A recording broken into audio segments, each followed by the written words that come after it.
आनंद महल नारायण धारक प्रकरण 20। मीच वर जाऊन पाहतो।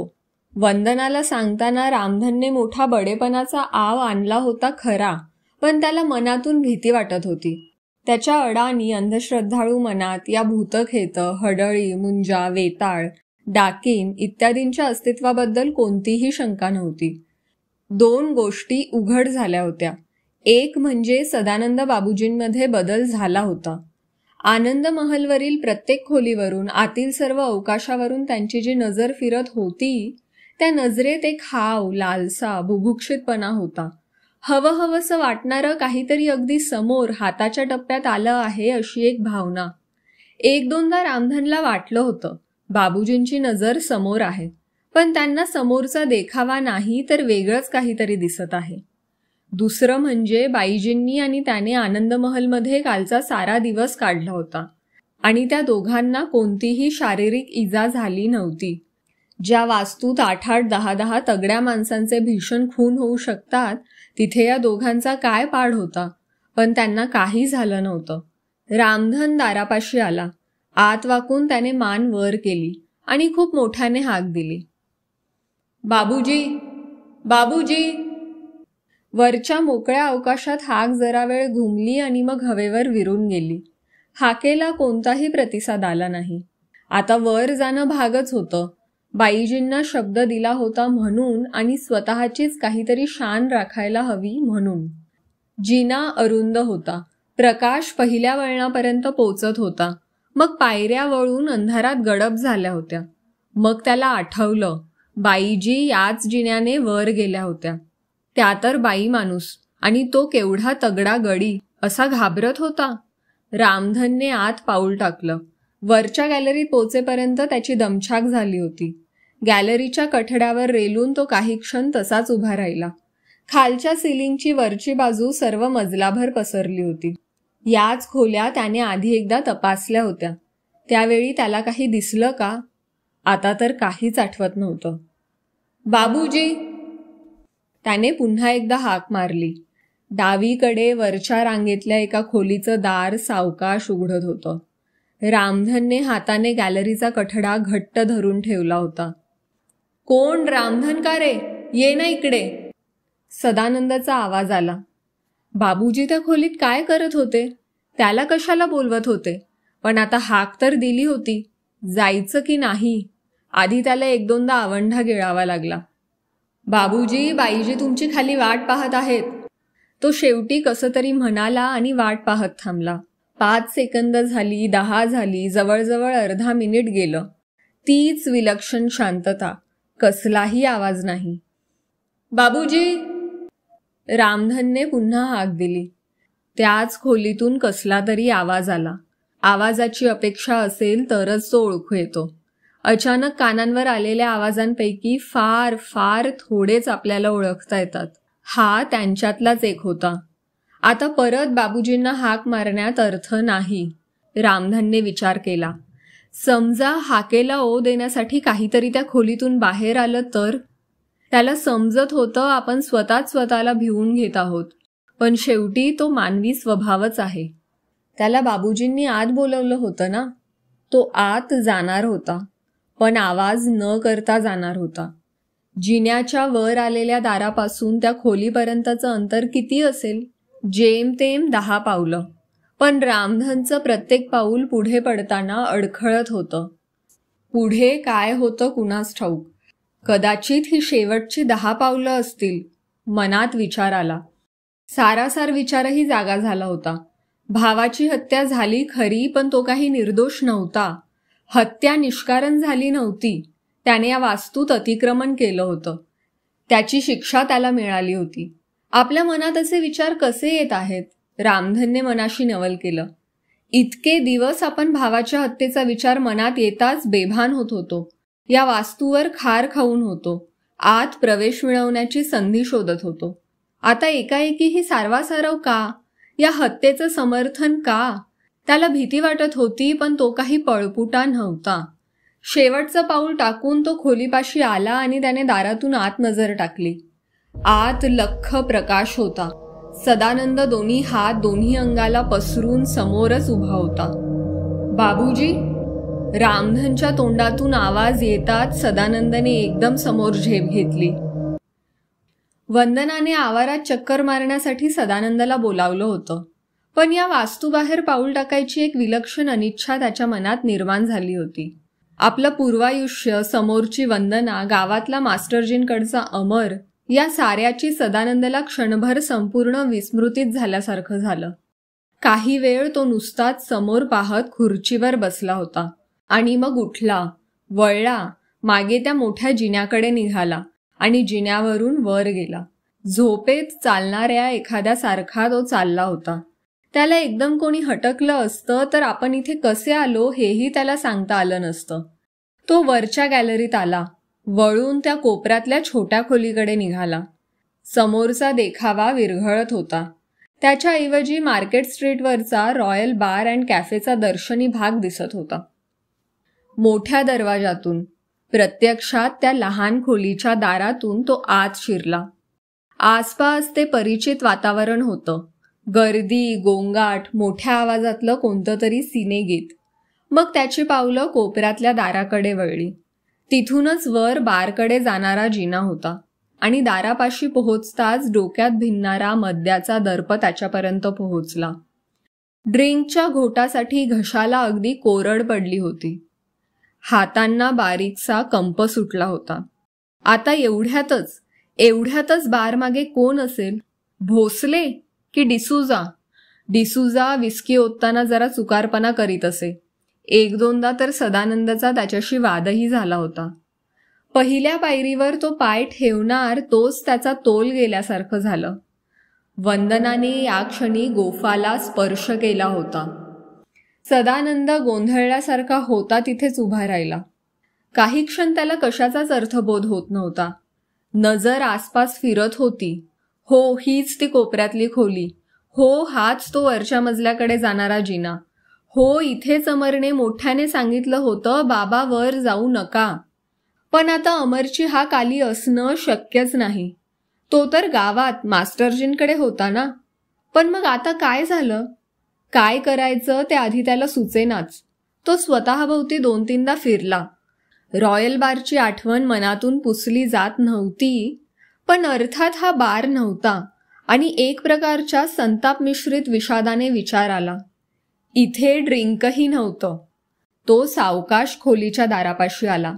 खरं तर वर जायला हवं, पण एवढ्यात काय झालं ते आधी पाहायला हवं. तो बाहेरच्या गॅलरीत आला आणि तिथून सावकाश पुढे येऊन त्यानं खालच्या दिवाणखान्यात वाकून पाहिलं. त्याला वंदना दिसली. ती दिवाणखान्यातून उजवीकडे जाणाऱ्या दाराशी उभी होती. पण ती किती विलक्षण वेगळी दिसत होती. खोलीतल्या खिडक्यांच्या रंगीत तावदानातून येणारा रंगीबेरंगी प्रकाश वंदनाच्या सर्वांगावर पडला होता. ती खरी वंदना होती का? या आनंदमहलमध्ये काय दिसेल आणि काय नाही शाश्वती नव्हती. कदाचित त्याला फसवण्याची, त्याला परावृत्त करण्यासाठी ही एक युक्ती असेल. त्याला वर जाऊ न देण्यासाठी. पूर्वी 2-3दा असंच नव्हतं का झालं? एकदा अमरचा प्रत्यक्ष आवाज, एकदा त्या आवाजाचा भास आणि तसलंच काहीतरी. वरच्या मजल्यावर जाण्यापासून त्याला असं कोणीतरी फसवून मागे ओढत असेल तर मग तो तिकडे अजिबात लक्ष देणार नव्हता. वर काहीतरी मौल्यवान रहस्य असलं पाहिजे आणि ते त्याला लवकरात लवकर उलगडून पाहायला हवं. तो माघारी वळला, सरळ त्या खोलीत आला. फडताळातल्या त्या जिन्याने सरळ वर आला आणि वळून त्या कोपऱ्यातल्या खोलीकडे निघाला. समोरचा देखावा स्पष्ट नव्हता. आपण खोलीचं दार ओलांडून आत कधी आलो ते त्याला समजलं सुद्धा नाही. त्याच्या भोवती रंगीबेरंगी चक्र फिरत होतं. सुरुवातीला त्याची गती जाणवत होती, पण गती वाढताच त्यात एक फसवा निश्चलपणा आला. स्थळ, काळ, स्वत्व सर्व त्या निश्चल चक्रात सामावलं होतं. त्या चक्राला धक्के बसत होते. बाबूजी, बाबूजी, बाबूजी, कोणीतरी हाका मारत होतं. तो रामधन, म्हणजे तोही त्यांच्यात सामील झाला होता तर. त्याला आत बोलव. हे कोण त्याच्या कानात कुजबुजत होतं? कोण? रामधन का रे? ये ना आत. हे कोण बोलत होतं? आवाज त्याचाच वाटत होता, पण तो स्वतः तर बोलत नव्हता. का बोलत होता पण त्याला ते समजत नव्हतं. आणि आता रामधन आत आला म्हणजे? पण तो आत आला नाही. एकदम आत आला नाही. बाईजी तुमची वाट पाहत आहेत म्हणत होता. आता सदानंद काहीच बोलणार नव्हता. नुसती त्याची वाटच पाहत बसणार होता. पाहूया आत येतो का ते. मनातल्या अगदी खोलवरच्या कोपऱ्यातल्या एका भागाला वाटत होतं रामधनने खोलीत येऊ नये. त्याचं त्यात हितच आहे. आपण भयभीत होऊन मागे सरलो. पण तो रामधन, तो कोणाचा कोण, तो मात्र सरळ वर गेला. वंदनाला आतून स्वतःची विलक्षण शरम वाटत होती. आधी त्याच्या सांगण्याप्रमाणे ती सरळ त्यांच्या खोलीत आली होती, पण मग तिथून स्वयंपाकघरात आली होती. मूर्ती आहे का, देवाचं चित्र आहे का, हळद कुंकू आहे का, रामधनने विचारलं होतं आणि दरवेळी ती केवळ नाही म्हणू शकली होती. कुठे गेली होती तिची बुद्धी? या त्रुटीवर तिला एकही मार्ग सापडत नव्हता. सदा सर्वदा लोक असेच का अडून हतबुद्ध होऊन बसले होते? सत्यनारायणाच्या पूजेत तिने सुपारीवर हळद कुंकू गंधाक्षत पुष्पपत्रे वाहून त्याचा देव नव्हता का केला? रस्त्यातून जाताना तिने कोपऱ्यावरच्या पाषाणांना शेंदूर फासून त्यांची पूजा बांधलेले देव पाहिले नव्हते का? महत्व वस्तूला नव्हतं, माणसाच्या श्रद्धेला, भक्तीला, विश्वासाला होतं. आणि मग नजरेसमोर सिनेमात अनेकदा पाहिलेले अतिरेकी नाट्यपूर्ण प्रसंग आले. जखमी अत्यवस्थ असलेल्या नायिकाने आपल्या जखमेच्या वाहत्या रक्ताचा सिंदूर अंगुलीने नायिकेच्या मस्तकाला लावला. शेवटी भावना हीच महत्वाची नाही का? शर्मेचं रूपांतर एक प्रकारच्या मनक्षोभात झालं होतं. तिची नजर समोरच्या पत्र्याच्या टेबलावरच्या धारधार सुरीवर खिळली होती. त्यानंतरच्या तिच्या सर्व हालचाली आवेगाच्या होत्या. स्वयंपाकाच्या सामानातल्या तांदूळापैकी मुठभर तांदूळ तिने टेबलावर घेतले. त्यांना जरासा नियमित गोलाकार दिला. घाईघाईने ती मागच्या दारातून मागच्या अंगणात गेली. तिथला साधारण सुपारी एवढा गोटा घेऊन ती आत आली. तिने तो नळाखाली स्वच्छ धुतला. साडीच्या पदराला पुसून साफ केला. त्या तांदळाच्या आसनावर ठेवला. तिखट मिठाच्या पंचपाळ्यात हळदीचा डब्बा होता, तो काढला. त्यातली चिमूटभर हळद त्या दगड देवाला वाहिली आणि मग धैर्य ओसरून जाण्याआधीच टेबलावरची सुरी उचलून हातात घेत तिने डाव्या हाताच्या अंगठ्याला सुरीच्या पात्याने जरासा स्पर्श केला. स्पर्श होताच लालभडक रक्ताचा टपोरा थेंब अंगठ्यावर आला. तो अंगठा तिने समोर आणला आणि डोळे मिटून घेत त्या हळदीवर आणून ती मनात पुटपुटली, जय देवा. विरुद्धाचा आकर्षण हा नियम त्रिकालबाधित आहे. सर्वत्र आणि सर्व वेळी खरा असतो. मूर्त तसेच अमूर्तांनाही तो लागू बसावा. आनंदमहलमध्ये जर काही दुष्ट घातकी शक्ती वावरत असेल तर त्या अवकाशाकडे काही विरुद्ध गुणांच्या विधायक अशा शक्तीही आकृष्ट होत असाव्यात. आनंदमहलचा अवकाश पावन शक्तींना प्रेरक होता यात शंका नाही. त्या अवकाशात असा काहीतरी वेगळेपणा असल्याशिवाय वंदनाला गळ्यातल्या गोफाचा क्षणमात्र का होईना प्रत्यय आलाच नसता. आणि आताही जेव्हा तिने अंगठा त्या तांदळावरच्या पाषाणावर धरला तेव्हा अंगठ्यावरचा टपोरा थेंब खाली पडला. एखाद्या आमलाच्या थेंबासारखा फसफसला आणि त्या पाषाणपृष्ठात शोषला गेला. आपल्या मनाच्या इच्छा खऱ्या अर्थाने आपल्याला तरी माहिती असतात का? सदानंदच्या रामधनच्या सुरक्षिततेची चिंता आणि इच्छा अगदी खोलवरच्या गाभ्यात कुठेतरी असलीच पाहिजे. नियतीचे नियम असे कार्य करतात कोणास माहीत आहे. तिसऱ्या मजल्यावरच्या त्या खोलीत सदानंदने दोन्ही हात पसरून रामधनच्या अंगावर झेप घेतली. त्या क्षणात खाली रक्ताचा अभिषेक झाला. काळाचा व्याप, काळाचं स्वरूप, त्याची गती कोणाला माहीत आहे? काळ सलग आहे का विभक्त कणाकणांचा बनलेला आहे? आपल्या स्मृतीही अशा कणाकणांच्या नोंदी करत असतील तर दोन कणांना विभागणाऱ्या कालखंडाची आपल्याला कधी जाणीवच होणार नाही, कारण ते कालखंड आपल्यासाठी अस्तित्वातच नाहीत.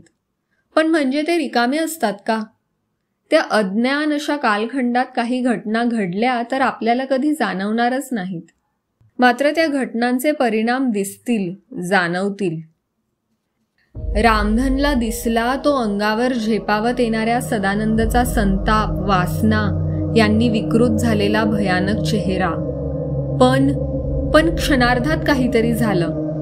त्याच्या अंगावर कोसळला तो गोंधळलेला, बावरलेला सदानंद.